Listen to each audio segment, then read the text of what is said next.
বিষ্ণু বললেন জান্নাতের ভেতরে দরজা হলো 8টা, মিনহা বাবুন ইউসাম্মা আর-রায়্যান।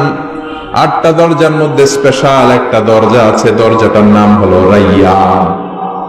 লা ইয়াদখুলুহু ইল্লা সাইমুন, রোজাদাররা ছাড়া কেউ রায়্যান দরজা দিয়ে ঢুকতে পারবে না।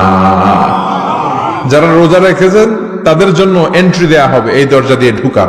আবার বিষ্ণু বললেন মান দাখালাহু লাম ইয়াজমা আবাদা, একবার রায়্যান দরজা দিয়ে ঢুকার সুযোগ যে পেয়ে যাবে চিরকালের জন্য তার গলার তৃষ্ণা মিটে যাবে। ইফতারের শুরুতে বিসমিল্লাহ বলে ইফতার শুরু করতে হবে, ইফতার করা শেষ এরপরে দোয়া পড়তে হবে। আমরা অনেকে ইফতারের আগে দোয়া পড়ি, এই দোয়াটা পড়তে হয় ইফতারের পরে। দোয়াটা হলো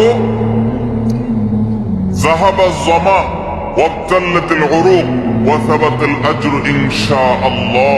এটা হলো দোয়া। যাহাবাজ জামা মানে হলো আমার পিপাসা দূর হয়ে গেল, ওয়াবতাল্লাতিল উরুক আমি ইফতার করার মাধ্যমে প্রশান্ত হয়েছে, আমার শিরা উপশিরাগুলো সবগুলো সিক্ত হয়েছে, ওয়া সাবাতাল আজরু ইনশাআল্লাহ, এবং এই রোজার বিনিময় আল্লাহর কাছে সাব্যস্ত হলো ইনশাআল্লাহ।